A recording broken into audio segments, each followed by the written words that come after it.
Happy New Year as well. Yes, yes, yes. I said loud and clear. Said loud and clear. Thank you so much. I appreciate you guys. We are Hippie goes. a special episode of More to the Story because we are in Vegas right now. Farren's family is here. This is her sister.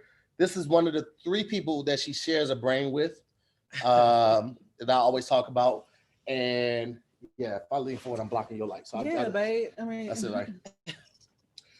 Lean forward just a little bit. See, that's why I say I was doing it to hide my stomach because the shirt is unforgiving. It's not very becoming. You're beautiful and you're so sexy. Well, hey, kiss my ass. What? Don't do my bag. Don't do my bag. You don't start that shit. See this? See this one? No, fuck you. No, fuck you. No, you. Nigga. Nah, fuck you. Just look. Let's stay focused. Either shut up or kill each other. And that brings us to today's topic. What is today's topic? Exactly. Toxic sibling relationships. Don't do that, bruh. What, sister? I love you too. I love that lipstick too. Okay. It's cute. Yeah. I'm gonna got mine. Oh shit. Oh. Hey guys, this is gonna be a crazy show. Listen, and you wonder why I used to choke you. Farren's mom is here too. I'm trying to convince her mom to come on just for a second. Oh my god. And Farren's sister, so y'all Ronnie, can see her titties. Farren mama do got the things. She got them things on her. The kid is here. She has a cool shirt on. Come show them your cool shirt, kid. She looks so cute. She looks so cute. Does. She really does. This is a Lawrence and Larimer. She got Lawrence and Larimer rugby on. All the shirts are different. So if you go there, and then she got the look how cool she is. Look how cool she is. Way cool. Okay. All right, now get out of here. No, now you're looking off me, baby. Okay. So, as always, this is Farren show. So I am just here. So I'm going to let her do the intro. This is actually going to be the episode that comes out on Tuesday. So we are doing just a little rough and go type of episodes. This is very grassroots, very guerrilla style because we are just shooting on. Yeah. We normally have three cameras, and now we're doing one. We made the decision to do this on what? Thursday. This morning. So so bear with us and thanks for joining us. So welcome to another episode of More to the Story. I'm Farren Moore. I was looking. It's look like the food is here. I'm Tahir Moore. And this is my sister. We got special guests. This is my sister. You've been on my mind, sister. You're one of a kind. All right, we got it. Ronnie Guyton. So I'm super excited about her being here. I was hoping she got to do it before the bell rang. But then she grabbing a mask. I'm sorry. Hey. She is. Hey, okay. I still got to do mom things. So this is my sister. And today, like we said, we're going to talk about toxic sibling relationships. Ooh. That we don't have. Let's just put that out there. Right. No, it did start off real rocky. Okay, but years ago. Though. Yeah, definitely. Definitely. We got another guest here too. Come here, Taylor. This is this one's daughter, right? This is her second. Come here, Taylor. It's got to be this one's daughter. I don't have to say your name every time. I don't have to. You a cool kid with your mask stuck in your waist. Come on, Pooh. This is Taylor. Come on, Pooh. She was almost basically my firstborn. Yes. I practiced being a mom with her, and then I had my own. Okay, but just keep in mind, she didn't do it good. You always mess up the first one. It's okay. It's okay. You mess up the first one. That's why you do it again. Well, we are here and we're talking about, what did you say? Sibling rivalry? Or pretty much. Toxic sibling relationships and all of that. Yeah. This is the first time seeing Ronnie in 2 years. 2 years. It's been a little bit longer than 2 years. It's really almost been 3. Almost. I think in May it would be 3. Yeah. Because I last went home for when Taylor graduated high school.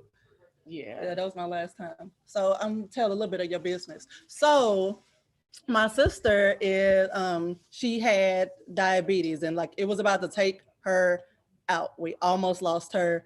And I say had because she was blessed with a double transplant, and now she doesn't have it anymore, and she's like good, and this face is fat. It's great.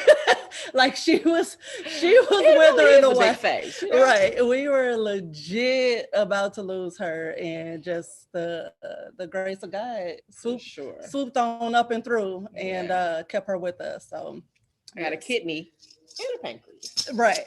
Yes. So she's still here. Yay me.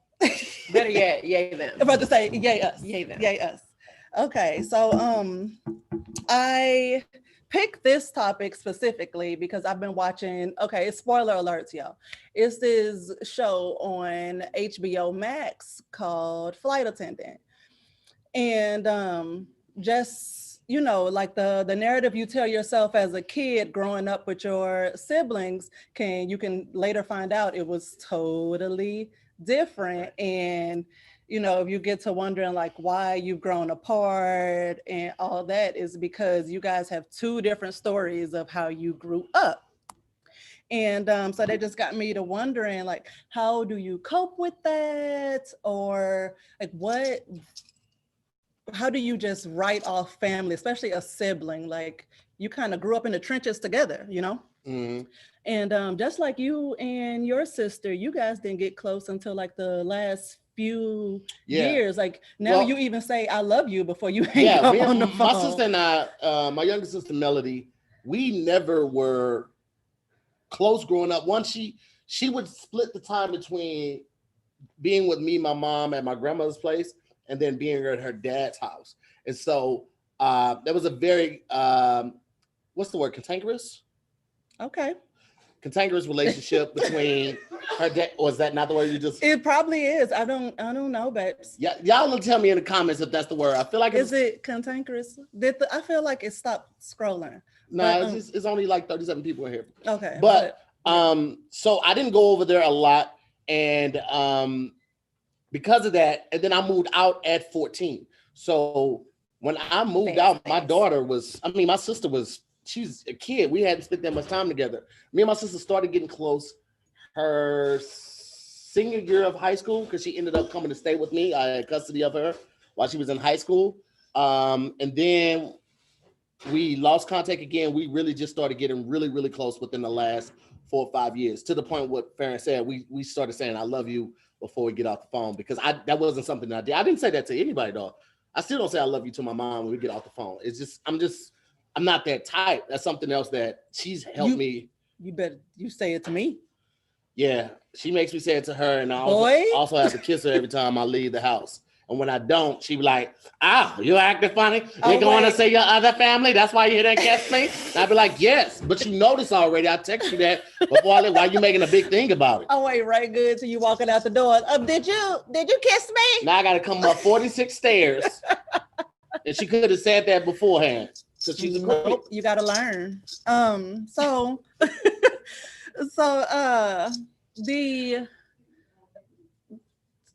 I lost my train of thought, but don't laugh at me. The baby's laughing at me, y'all. But so just the fact that like on the show, like I said, spoiler alerts, the main character, she just had this idea that, you know, that her dad was like this super great person, and she really had like a strange relationship with her brother, that it was his fault their relationship was bad. And as an adult, she's looking back on it and actually communicating with her brother, and she saw that the dad was terrible, and kind of was the reason that they drifted apart.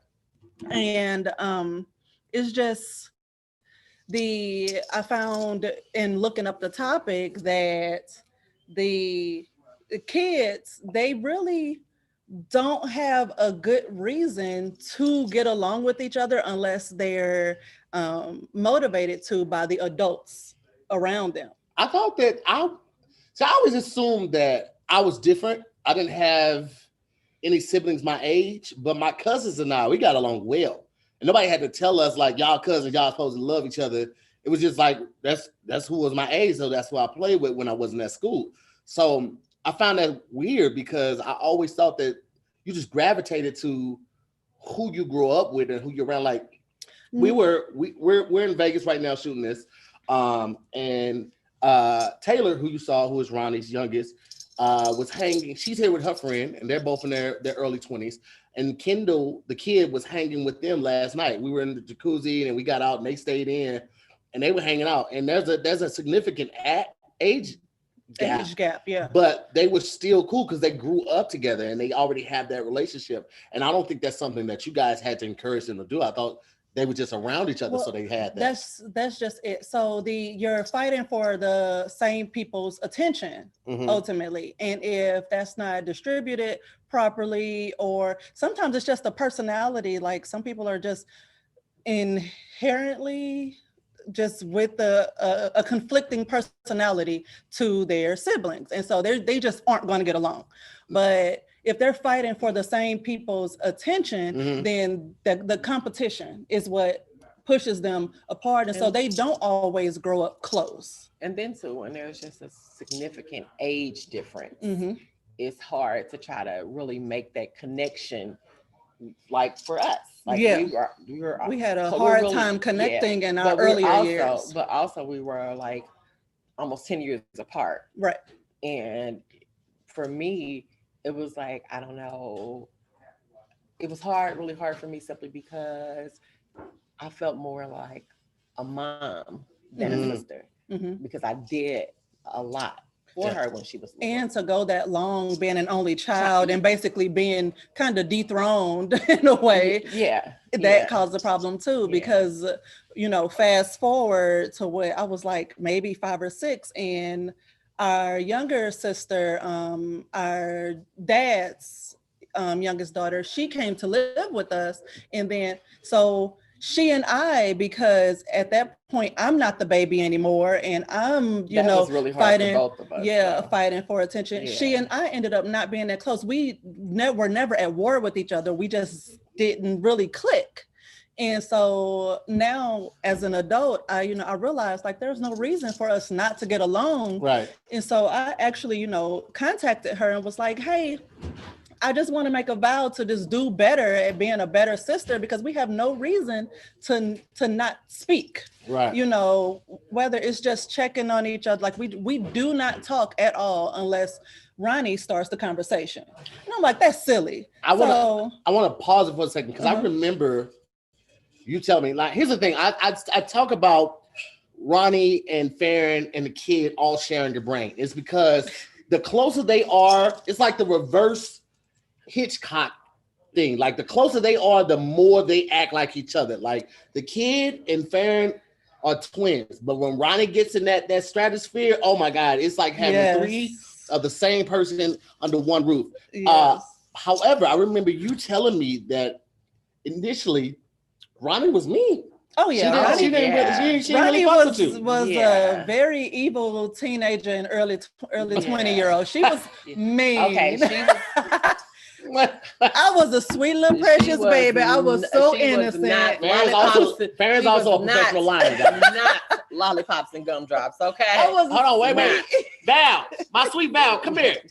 We're gonna get to the bottom of this right now. I was the youngest, and I was so sweet and precious, and she was so mean to me, y'all. Oh, Jesus. Is that right? We're gonna find out soon, guys, because we got the mama here too. From lying, you could burst into flames. She would be a blaze right now, a damn blaze. Let me say this though. One of the things I love, because when you marry someone, you marry their family. Like, and that first year out there. I just married your sister. Me and your mama. Farren got this problem with my mama because his mama got a problem with me. They fight over who got the bigger booty, and I just like, just let Emma Jean happen. It is Emma. But when you marry someone, you marry their family. You absorb their family too. I want to show y'all something really quick. B, come here real quick if you don't mind. So this lets you know that people have a type, and sometimes the type runs through the family. Because you see me with the freckles, I'm light skinned. This is Brian. You gotta slide over a little bit. This is B. This is Ronnie's husband, light skin, got the way, got the beard. Do you see a type with the freckles? With the freckles. Do you see a type though? This is what I'm trying to tell you. Do you see a type? Got the tattoos all over. He from East St. Louis too. We both sold dope to the same fiends. I gotta go. Wait. I still got cases open. My sweet Val, get in here now. I ain't gonna tell you again. But I remember the first time I met Ronnie, Val probably back there. and I remember thinking that she's one of the funniest people I've ever met in my life. And that was knowing how funny Farren was, but not knowing how to what extent Farren was. Farren is extremely funny. At home, Farren is way funnier than me. She is. If she wanted to do stand-up and she took it seriously, she would blow me out the fucking water. When I tell you, okay, so this is me announcing my stand-up career, the launch of I got a special coming out on Netflix. Anyway, but upon meeting Ronnie initially, I remember how funny she was. I don't even remember if we met this time, but when our first date, we went to Northwest Plaza. I was working at Northwest Plaza. You were gonna tell me. And Ronnie brought her out there because we went to the movies at Northwest Plaza. Yeah. And Ronnie brought you out there. Come on over here, my sweet Val, because we were talking. Look at her face. Tell her to fix her face. Come on over here. This is what I said. Come on over here. Come on now. You want to show off that sweater? I see it tired of you. Come on now. Come on now. We got people. We live now. We got people watching. Come here. No. I want them to see you because I want to ask you a question about them growing up. Come on. Val, come on now. Come on, baby. Come on. Real quick. Just real quick. You don't have to stay the whole time. I am a bully. And you a bully, but you don't let him punk you. Yeah, I'm slide a little bit. Y'all slide a little bit. Right. Now, Val, I was asking them about.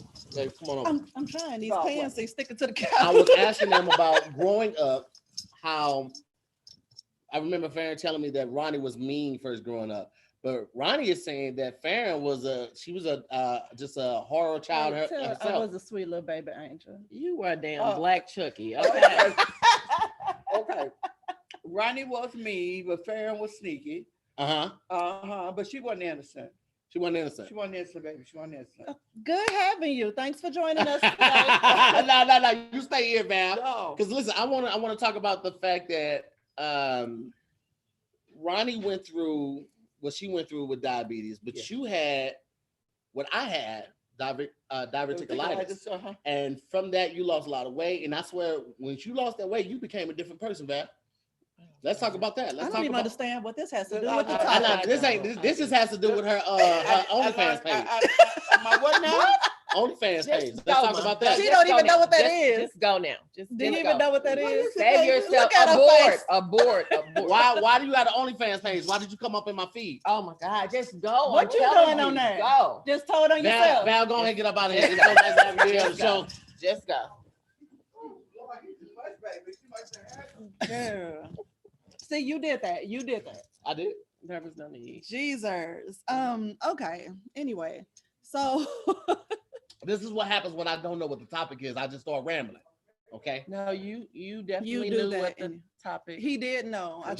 She just told me him right before the show started. I tried to get her to have all her family on her. She's like, I'm not having all these people on here. Because everybody's not comfortable just jumping in front of the camera. What don't you understand? I don't understand. He was born with a camera in his face, so he think everybody else is That's too. What I don't understand. Thank you, B. You shut up. My brother, right? And y'all saw my brother B over there. They just met. Yeah. They not even sure they like each other for real. No, we been liking each other since over the phone. Ronnie tried to keep us away from each other because she didn't want us to like each other. That's what it is. But come on, real recognize real. I mean, I tried to real recognize real. Y'all see what I'm saying? Anyway, so I didn't realize little kids fight so much. So real quick, bringing it back to the topic because this one, a study was done and it said 3 to 9-year-old sibling pairs they found that they experience an extended conflict 2.5 times per 45-minute play session. No wonder y'all grow up and don't like each other. That's like a fight every 18 minutes. And that's why it's so important for someone to intervene and like smooth things over, but also teach kids how to cope and be upset but then get past it.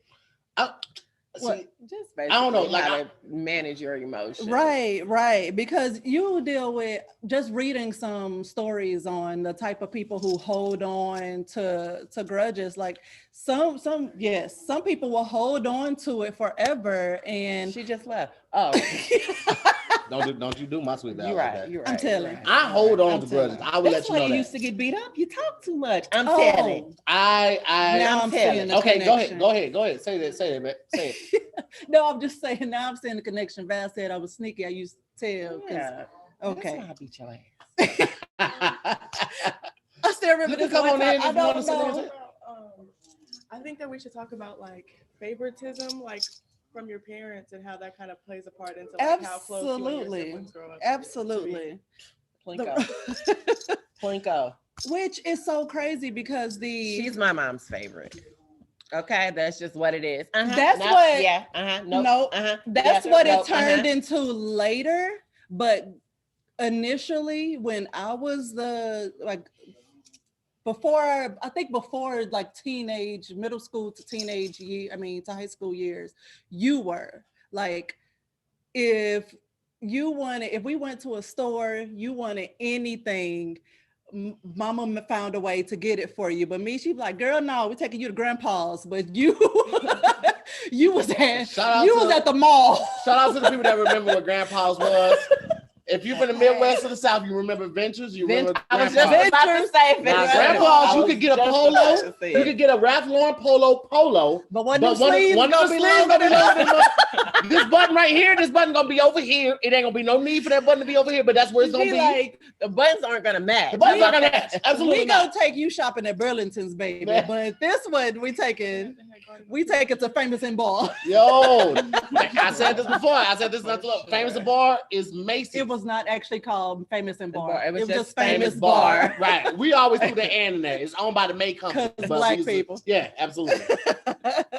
But so I feel like that. But then you growing up and you and mom, just you fighting to become grown. She's fighting to keep you her baby. So y'all bumped heads, and then she was like, "Ooh, let me shift my attention to this one. I can do better over here. So this one ain't gonna do what this one did." And that's what it turned into. The oldest burnt up. She's toast. I'm gonna work on this over here. How old was that when she had you though? She was 20. Yeah. Oh, so she was still kind of young though. Oh yeah. She was and she was she had me right before she turned 30. Okay, so my mom had me at 27. You had Lexi at how old? I was 19. Okay, so you everybody was young moms for the most part. Yeah. Okay. Yeah. And so, but like I didn't like really get that till later on. Like just trying to understand. Like when I had my girls, I was hella young, so I didn't really get that. I really have an understanding till later on because then it was like, so it was like she was trying to raise herself, right. And me, right, and absolutely. so that was the same situation for me with my girls, and like my daughter, like she just brought up the fact, the comment that she just made, like my oldest daughter and her, I want them to be closer because they're just 4 years apart. However, my oldest, she's on a whole different planet. She's on her own lane. But she's on a whole different planet. We do have to acknowledge the fact, that there is a mental health issue that plays a role in that. For sure. That plays a big role in it. It used to like bother me so bad when they were younger because she would put everybody before her sister. And I always had still to this day, I always have a problem with that because I used to beat her ass. Okay, because I'm like, this is your sister. I don't care about anybody else. I don't care who else you're gonna play with, talk to, be friends with. I'm like, your sister comes first. I said, you don't leave her out and she's sitting over here and you're playing with whoever. I'm like, if anything, gang up, beat them up and take the toy. You know what I'm saying? Kick their ass, basically. I can attest to that only because there were friends who I felt closer with than my family growing up. Because all of my family, like you guys know a lot of the backstory, about me getting shot, getting set on fire, all of that. That happened as a byproduct of my family members. I was GD affiliated, but I wasn't at meetings. I don't know if they had meetings or were taking dues and stuff like that. I was affiliated, and so a lot of the stuff that happened to me, the misfortunes, was because of me being a byproduct of them. So the people that I went to school with, I somewhat felt closer to because we were more aligned. Pretty much like breeded distrust. Yes, and we were more aligned. Like I was hanging with people that actually liked school. My uncles and them, they dropped out at 10th, 11th grade. Like I was hanging with people that wanted to go to college. I was hanging with people. So to her defense, she may be just with people that are on the same plane as her. But I also feel like, the way we were raised to be close, like we all grew up really close, like we all lived in the same house for a long time. So it's like, no boundaries. Right, we had like none. Bedrooms, no doors. You probably, no boundaries. you probably were close to people you went to school with because like you weren't forced to have that closeness with your family. Like I wouldn't say we were forced, but like growing up in the circumstances, we all were really close. So like now growing up and her like kind of branching off and doing her own thing, it kind of feels like, like a stab in the back, because it's like, girl, we did not grow up to like for you not to mess with me. But you know what? That's hilarious. But also like I did grow up like that. We were 13 in a 3-bedroom house. I had 5 uncles there, my aunt, my grandmother, my grandfather, my mom, and 2 cousins. And then just all the other cousins that would come around. So we grew up like that, but I think it still comes back to a sexist thing too. Like I think that women are typically closer growing up than guys like guys, because we don't express ourselves. Like I love my cousins, but I never said I love you to them when I left. I was like, all right, nigga, I'm gonna holler at you later. And there's a punch on the shoulder or something like that. We literally wrestle on the porch before we leave. I think that you guys are always better communicators than us, and I think that also brings you closer aside from just living together. Whereas with me, we didn't communicate how much we loved each other. Like it was just like if I see you fighting, I'm gonna fight. That proves how much I love you. Well, you know what? I think we have our mom to thank for that, because she didn't grow up in a super affectionate, loving household. And so she was like, well, my girls are going to know, stop that over there, are going to know that I love them. And so she said it all the time. She was very affectionate. It was, I think, I slept in the bed when Mama Todd was like 12. So she was just that, that person. And so her doing that to us and us, we passed that down to our girls. So my baby still, she taller than me, but she still come to sit on my lap. Come and sit on just her wants to be held. Farren always refers to the kid as her baby. And I'm like, nigga, the tallest nigga in the house, she's not no baby, bro. But I refer to my girls as my baby, 25 and 21. Those are my babies. And Val does the same thing. She sits on my lap. Yeah, and in Mama's gets phone. into my jacket with me. We're gonna wear this today. In Mama's phone, Ronnie is sweet baby. I'm baby girl. Like we are still like just those people. That's where, like, for me,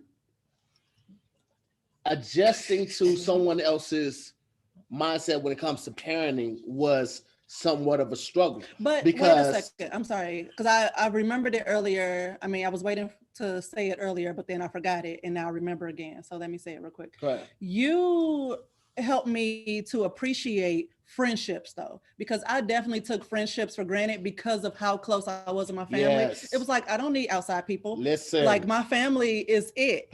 And that was all I needed. And moving across the country. When Farren first moved out here, man, I was trying to, not out here, but to the West Coast. When she first moved to LA, I was trying to introduce her to people. He kept trying to force friend me. I was like, what? Listen, she was always like, you got so many females as friends. And I would tell them, like, ladies, they come to shows, they support, they bring 4 or 5 women with them. They help out. I'm cool with a couple niggas. First of all, probably 80% of the guys I know are comics. That's number 1. So they ain't coming to the show. Number 2, the other guys, they might come, but they gonna come solo dolo, or they not gonna buy no shirts, or they gonna complain about the 2-drink minimum. Ladies support, and they felt comfortable around because they know I wasn't on no fuck shit. I wasn't trying to smash. I just want you to bring your homegirls to my show. And that's one thing that I tell comics all the time. It's like, yo, you get a fan base, get women on them, in your fan base, cater to the women and don't try to smash all the women that are your fans, because you literally are ruining friendships. Yeah. You're ruining. Where you going? You either gonna stay here or you ain't. Why she gonna come back? Don't do that to my baby. I'll do it to whoever I want to do. No, not to my baby. Don't start this shit, Rob. Okay. Look, we can take it. You want to catch a fade? Take it to the fade? You want to catch a fade? You want to catch a fade? Like I was saying. Oh, fight. No. Like I was saying. But Farren had to learn the importance of friendships and also the importance of doing things on her own, because I'm still learning that. I still be looking for a partner to go to Target with. But we grew up. We basically kind of inherited, really, but just being so defensive and guarded. You know, so we weren't too quick to be so trusting. Yeah. And we were all we knew was our little family unit. Yeah. You know, and my mom has a lot of sisters. Well, our mom. I'm so crazy. She has a lot of sisters. You know what? That's another reason why I brought up this topic, because you always like your mama, and I'm like, that's my mama too. All right. Okay.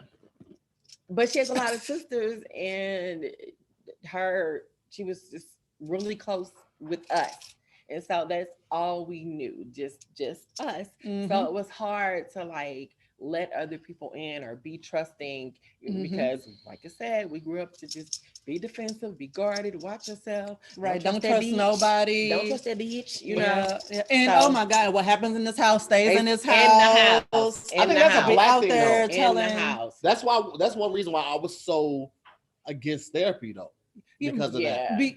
But it also, I've learned that talking, but just talking about things to people who aren't in the middle of the things that you need to talk about helps a lot. Even if it's not somebody that could offer advice, just airing it out helps a lot.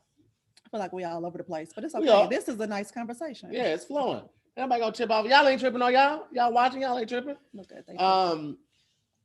I think that Then my son watched it. What we were talking about. Oh, okay. Thank you so much. What we were talking about when it came to finding friends and being defensive, I think that even came to like the way we communicated, because you were very strong. Yes, worded. which is why whenever you're like, oh, she taught me how to communicate, just because I was vocal about my needs and concerns don't mean I was communicating them properly. Right. And so it took me I feel like it took me a long time to just be like, what's my end game in this conversation? So I need to talk to him like that's the result I want. And so I had to, in my end game, like I've told you, was always that we were okay. Yeah. So it's better ways to say these things so that we're okay at the end of it. You're more receptive. I've gotten my point across, and now you felt okay to share your point of view with me. And I'm like, you know what? I see how you got that. I completely get it. And we're back on the same page. We grew up just being hella aggressive. Every woman in our family is aggressive. And so it took for us to decide. I mean, even for us to overcome the little kid stuff, you know, the battle for attention and all of that, we had to decide like, hey, we need to communicate and we have to decide we want a relationship. Like this is between us, and we have to just knock everything else, you know, out the way. Like it's in the past, don't worry about it. My sisters, my older sisters, my younger sister is Melody, that's the younger one, with my niece and my nephew, and we have got close over the last couple of years. But my older sisters, Robin and Shonda, they're on my dad's side. They look just like me. Like they're Ronnie's color, but they look just like, we all got that Moore nose, all of us. I'm good with both of them, but they don't, because we all three of us had different moms, but so they don't talk. But me and like I'm the nucleus, right? And I try to get them, but like they're setting their ways now because they're older, but they're getting better with it, because I'm like, yo, you need to call your sister. You need to call your sister. I'm always saying that, like, because I want that all the time. I see what you guys have, and some people are just awkward over the phone. Like I don't call Shay, but I will text her. That's the younger sister. That's my younger sister. I'll text her a little kissy face. Hey, how the fuck y'all doing? And like it doesn't need to be a big thing. She is hella excited. Farren texted me and I was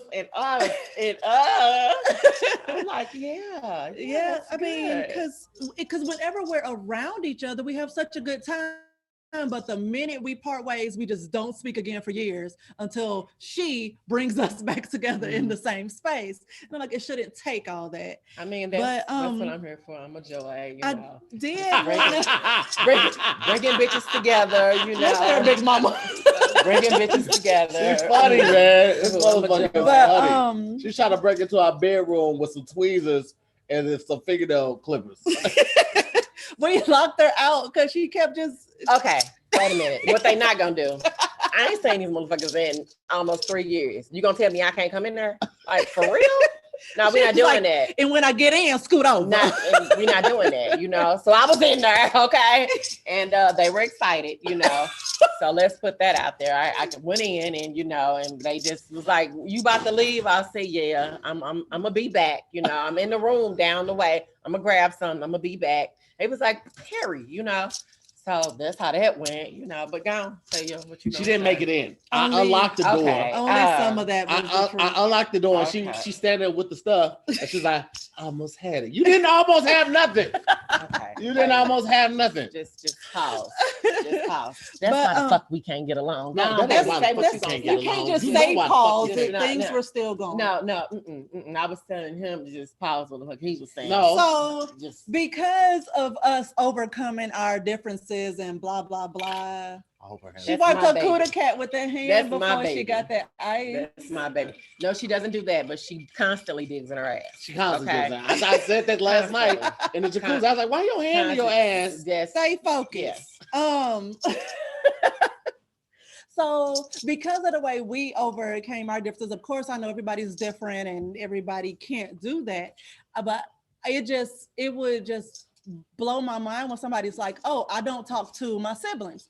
And it took for me to do some research to be like, sometimes if it's that bad, it's okay to just break away from family. But it was, we will call if we talk to somebody who's like, I don't talk to my sister. It's nice to talk to. We call each other like, hey, you believe this bitch don't talk to her sister? Like, we talk every day, like, and this person ain't talked to to their sibling, their sister or brother, whoever, in years. Like, it's crazy. I think that also is a personality trait though, because earlier we were talking about holding grudges and things like that. Like, I didn't talk to my mom for 4 years because of something she did, and it was basically a grudge. And I think you're not the type, like when we would get into it before I was better at communicating, Farren would always be the person that'd be like, all right, well, let's just go ahead and squash this so we can sleep easy. She can't sleep when we are in distress. That's my husband. So but I can hold on to it. I can be. I will hold on to the second coming of Jesus. You hear me? And he should want me to sleep because while I'm awake, I'm just angry and just staring at him. Yep. Like, I'm like, fuck it. I mean, if I die, my insurance is fire. My family gonna be kicked back. We straight. Hold on. Come slide over here real quick. I'm gonna ask you a question because it's been the middle of the night and I'm like, wake up, we need to talk. Like, I can't do this. How is it? Hey, ladies and gentlemen, this is Brian again. Everybody slide over so we can make sure so he's not cut off. How is it? Because she tells us about her relationship with Farren and how they have to squat stuff before they go to bed. But is she like that with you? Does she show you a different side? Do you feel like that same energy is brought to the union? Oh, for certain. It took a while to break down them barriers, though. I get that. Let me tell you something. I would try to be chivalrous to Farren and open her car door, and Farren would race me to the car. She would race me to the car just to open the door. Because I'm a strong, independent Black woman out here doing it for myself. I need no door for me. Bullshit, no, y'all be on. But that's what I was taught. That's what I was taught. We out here, honey. You got to do what you got to do. That's what my mama always say. That's why we laugh. But yeah, honey, Your mama also say jab slapping. I told you that's not appropriate. Right. I'm pretty sure that's racist. But like she just has always been like, honey, you ain't gotta wait for nobody to do nothing. You want to do it, you figure it out. You just gotta do it. And we grew up 3 women in the house alone. And so when it came time Figuring to do it the out. dirty things, Yeah, the yeah. quote unquote man things, we were all we I had. was just And then we talking had about this. girls. And I so it was just talking more about this. women to teach how to take care of themselves. And that's all. I was honestly talking we to had. a friend about that just the other day, and I was saying that, like, as Black women, we had to do it all, be all. We had to be mama, daddy, therapist, doctor, just whatever. We had to hang the drywall, fix the picture, get the plaster. We did tour to take the trash out. So once you have somebody in your life that's willing to do those things without a problem, you don't know how to step aside. You Not don't. immediately. You don't know how to step don't. aside. You Brian, let me get your response to that, because I want to hear the outside view of that, the outside opinion of that, because I feel like Ronnie is very similar to Farren in reacting to that type of change, and Farren can handle anything on her own. Like the only thing she didn't know how to do was change the tire. I do. She knows now. Let me tell you what happened. I do it wrong, but we had a flat tire, and I was like, "Do you know how to change the tire?" She's like, "I don't know. I think so." And I assisted her by giving her directions and changing it. I did not help her at all, and she made that shit happen because I wanted to make sure she knew. Now we got AAA. We don't even know. I did it before that though. But Brian, how was Ronnie to being receptive to you stepping in the position of a provider and somewhat a lead of a household? Oh, that was super hard. She didn't want to step back at all.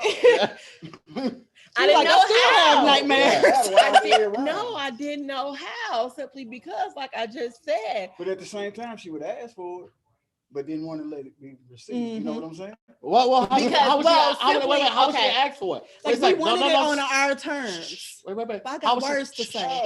Just subtle little hints, and then pillow talking and things like that. I would like you to be this way, and I would want you to be that way. But this is it. And I'm not lying about this. I could be so honest. Okay. If it didn't happen like immediately. Oh, nigga, I got it. You know what I'm saying? You can't, and I want you, and I just told you. I told you what I wanted. I'm gonna do it. But you ain't do it. It is like right That's there. what I'm Don't saying. say anything outside of what I just said. That's what I just said. But let me. And that's not always right, because here's the thing, and this is something that Farren taught me, because I, as a parent, the way I was raised, my mother would tell me to do something, and she wanted immediate response. Right? The kid is not like that. The house will be on fire. I'll be like, "Kid, grab the shit, we gotta go." And she'll be like, "All right, I'll be down there." You'll be down there. The house is on fire. And Farren had to teach me, like, when we tell her to clean the kitchen or something like that, she may not do it immediately. And she may not do it the way that we would do it, but it will get done. And I had to accept the fact that she is going to do it her own way, because she's her own person. And sometimes people have to, one way to get things people have to learn. Well, people have to find their own way, and then finding their own way, that means sometimes doing it their own style. Even though you may have shown them the way that you prefer it done, but if they're going to get it done and the job is still going to be completed, then sometimes you have to release the reins and accept that people have to find their own way. So with you jumping to conclusions like that, and doesn't mean that he's not going to do it. He just had to maybe find a way. We get it now. Yeah, absolutely. Yeah. But and another thing is like the kid, and I'm sure other people just they need more parameters when you give them something to do. It's like, okay, I want the kitchen cleaned by this time. And the kitchen clean consists of the table, the counters, like empty the dishwasher, like I have to do it like that. Or it's like the kitchen won't get clean till right before she about to go to bed. And that's because I reminded her one more time. So it was just a lot of frustration about that, to where I had to learn how to communicate with her so that it wasn't a constant yell fest and she feeling like a disappointment as a person. And then he also had to like, oh, she's changing the way she's talking to her. I need to change the way I am too in order to get these results. I had to change the complete mindset that I had with the kid. Because we grew up with you told to do something by a grown I was person, raised you by do it immediately. Yeah, if you didn't move immediately, you got whooped by my mom. And I told you we stopped disciplining the kid physically when she was like 10, right? Because at this point, I'm eye to eye with this nigga. So it feels weird trying to whoop somebody you eye to eye with. It's like, because if she swing back, in the headlock and you whoop her. Yeah. She should swing back at any moment. Now, motherfucker, we fighting. Because once the first throw, we fight now. So we had to find other creative ways to discipline her. But also, it's like the kid is really super cool, super chill. She's one of the best kids that you could ever ask for. But she's a kid. Yeah. But what it is that she's so mature in certain ways, in certain areas, that you will forget that she is a kid. And when she does kid shit, you be like, what's wrong with you? Then it's like, you have to remind yourself, she's a kid. She's a child. So I'm trying to keep us on task, y'all. It's hard. Listen, we on vacation. We chilling. We started drinking at 8 in the morning. Okay, just real quick. If you're estranged from some siblings and you want to make it better, here are just like 5 little tips to start that process. And where did I even pull this from? Give me a second. Probably my boo Psychology Today. I've talked about it on almost every episode, but so the first one is basically like start softly, don't go in with the aggressive, you did this and you did that and you did, and also like be prepared to take accountability for what you've done wrong that might have progressed it. Also to hold the judgment, because like I said earlier, your views of the situations are so different that you saw it this way and they didn't. And so you're judging them and accusing them of doing something. And they're like, that's not what happened from my point of view. So actually talking about and discussing what you saw from your points of view so that you could come to some kind of understanding. Stay in the present. Don't go with the laundry list of what happened in the past. Like, think about your end goal is how do we move forward? So staying in the past not gonna help you move forward. Check your ego. Be prepared to be told some things that you didn't realize you did, or you may have realized you did it, just didn't realize it hit that hard, like it likely did, and you have to accept that. And manage your expectations. Just because you're ready to move on, don't mean they are, and you have to accept it. Also, I saw a list on basically how to cope with an estrangement. Like you ain't trying to fix it, but you just need to settle in your heart. Like, okay, I just don't have this person in my life anymore. I was gonna say that sometimes, not all toxic people are bad people. Not all toxic people are bad people. A lot of times they just don't. They just don't fit your needs. And you may not fit theirs, and that's okay, and it's okay to be able to forgive the situation and not have that relationship with them anymore. But forgiving is definitely important. For your own sanity. It's definitely important. But you don't have to still have that, try to rebuild that relationship, because sometimes in some situations you just can't. Because sometimes when the trust is broken or whatever caused the conflict, you can forgive it and you can move forward and not have that relationship with them anymore. I don't know. I reject whatever that is. So sometimes it's okay to just be like, you know what? I can't have this person in my life. And he disagrees with me. You disagree? Well, speak up, bro, man. No, I'm listening. No, Brian. Listen, it's a platform. You have voice that you disagree. He disagrees with us because you disagree with me, so he disagrees with us. Okay, babe, what's up? You said certain people are toxic. No, not toxic as a whole, but I said no. Not all toxic people are bad people. That's what I said. Because some toxic people in your life, they love you and you love them, but that doesn't always mean that everything is gonna mesh well with you all, or whatever conflict that you all have had or going through. Sometimes that takes effect where you're okay with them, but your significant other is not.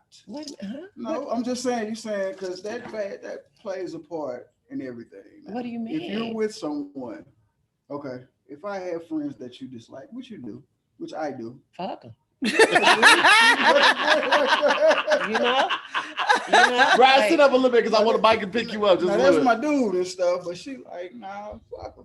Like, okay, he just made a perfect come point. over to the house, but he just made a perfect point. That's his dude. I ain't gonna like you. You know what I'm saying? Yeah, but he can't come over to the house if I want the house to stay cool. I mean, he can come over. He just can't come in. I get that Mm-hmm. because I used to have a friend that she wasn't too fond of, and so it was the same thing. And now we're no longer friends because it just reached a point where it's just like, bro, this isn't worth it on either one of our fronts. And I will say this though, women be knowing. I was talking about siblings though. Yeah, I was saying siblings, but so you brought up something completely different. About siblings. I'm estranged from all them niggas. Did I not just say that a minute ago? Like, we don't fuck with nobody. Like, women be knowing. And here's the thing, like, guys, we are loyal to a fault, but women, they will call a motherfucker out and they be like, that motherfucker ain't got your best interest. And fuck all that shit. And she's literally told me before, you can still be cool with them. Just don't tell me shit about it because I already told you when y'all stop being friends.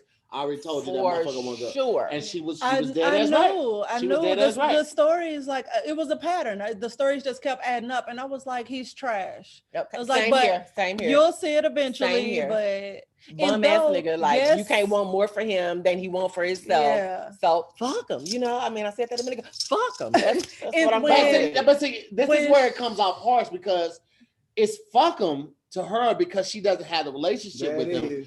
But to us, we got tenure with this motherfucker. Mm-hmm. So we understand where you're coming from. We see the shit that you're saying, but it's like, yo, that's my dog, right? Okay, but hold on, wait. Hold on a second. That situation that you looking at him now. Right, but pick me up. But here's the thing though. We're not saying that you're wrong.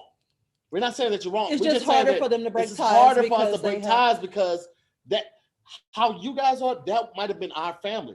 Like I said, coming up, like there are a lot of friends who I was closer with than I was with family. But I understand at the same time, you start to grow apart. The guy, my cousin, the cousin that I grew up with, that was my dog. You know this. Mm-hmm. And I told you recently, he reached out to me for some money. I was like, bro, you ain't even... You ain't come to not now show when I was none of that, bro. Like, and the last time you reached out to me, you asked for money. So it's like now it's easier for me to see what his true motives are. But in that moment, it's like, yo, this is my family. This ain't just a friend, it's my family. Yeah. But and you're basically asking me to turn my back on my brother. It would be like me asking you to turn your back on Farren. But I feel like time and time again, this nigga done showed you who he was. True. And when people tell you who they when are, listen to them. When they show you and they tell you, because they definitely will, you know what I'm saying? There's no reason. Sometimes that's siblings. Okay. Yeah. Sometimes it's them, and you either got to meet them halfway, or in Brian's point, don't meet them at all. One of the most important things I also had to learn though is everyone wakes up to their own alarm clock. And when I say that, it might go over your head, but I will tell you this: you can't want something more for someone than they want for themselves. I just said that, and that's to your point, but that's also to our point. Yeah. It's like, we want this really person. Wanted to like be the big brother for this person that he's talking about. Like and I was like, y'all damn near the same age. How you gonna big brother him? Okay. But I've had more life experiences. Yeah, you gotta through our own process with but I didn't rush you. I just kept reminding you every time you was like, he did something, be like, oh, well, remember last time and then the time before and the time before. All right. But the point I make, regardless of who that person is, everybody wakes up to their own alarm clock. Yeah. Right. So when I did finally wake up and realize this isn't gonna be it, she was there to be like, well, I get it, I understand, and she let me get it all out. And that's kind of what you have to do, because you may see something years before somebody else sees something about an existing relationship that they have, about a bad habit that they have, whatever it may be. They may not see it because they're too close to it. The old saying is, how do you eat an elephant? It is one bite at a time. But I also think about, like, sometimes we're so close to the elephant, we don't realize how big or small it is. We see this big thing in front of us and we're like, oh man, this is too crazy to even attempt to try to fix. This is too big for me to even try to rectify. But sometimes you just have to take a couple steps back, remove yourself in that situation. You're like, oh, this is hella manageable.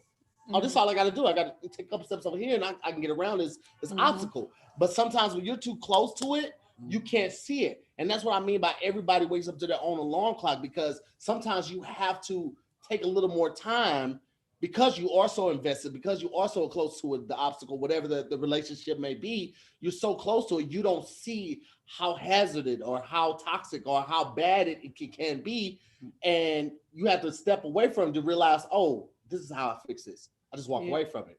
Or I do X, Y, and Z to get these results. Because you can't control what other people do or say. You can't control them, but you can't control you.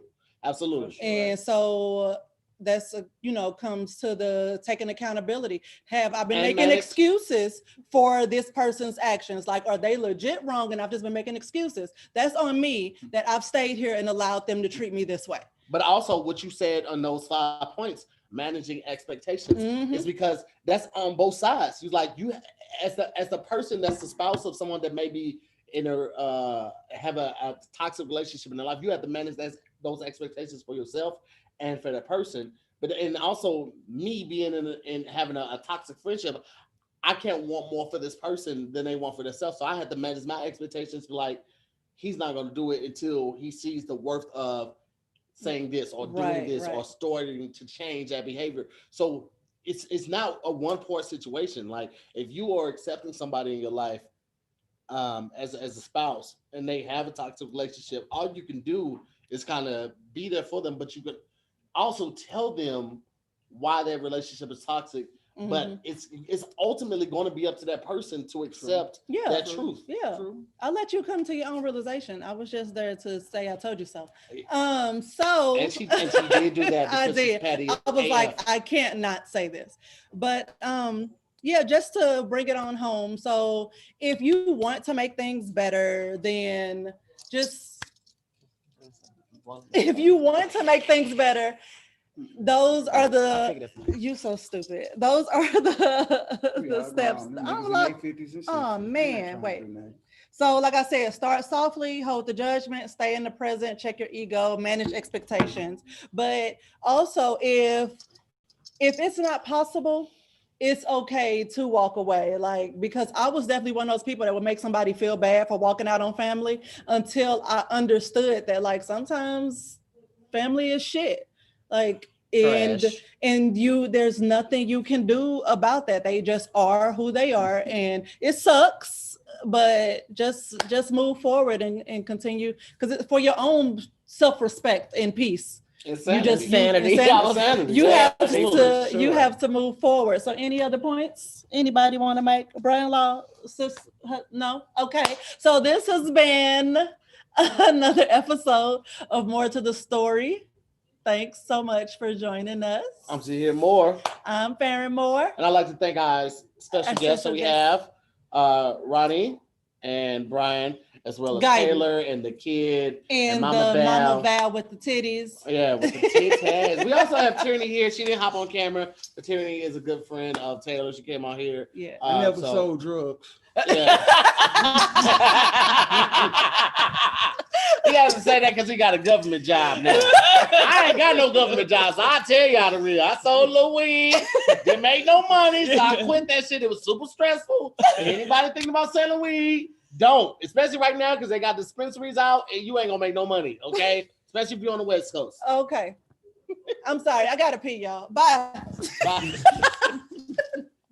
She got the liquid leggings on. That shit gonna slide right down her leg.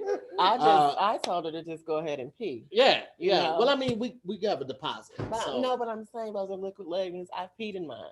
Okay. They hold up well. And see, that's why I fuck with her. Shit on camera. Yeah, and it's still live. It's still live. They still live. We still got people in here. They fuck. You know what I'm saying? No. I mean, I don't care if you're gonna judge me. You know, that's what I do. I pee on myself occasionally. Occasionally? This happens frequently? Well, let me tell you. Yeah. I mean, it's what it is. Turn 45 and then call me. You know, that shit will sip out, okay? I'm done. All right. Yo. Hey man, I appreciate y'all watching. Shout out to the More Mob, man. Scary Squad, if anybody's in here, man. I'm gonna chop this video up, and this is gonna be the episode for Tuesday. So you guys got a head start on it. You already know what's gonna be on it. I'm about to try to take them to Top Golf and see who has the best swing out of the family. We'll talk to y'all in a minute, man. Appreciate y'all always tuning in, always supporting, man. Love y'all. Talk to y'all in a minute. All right, peace.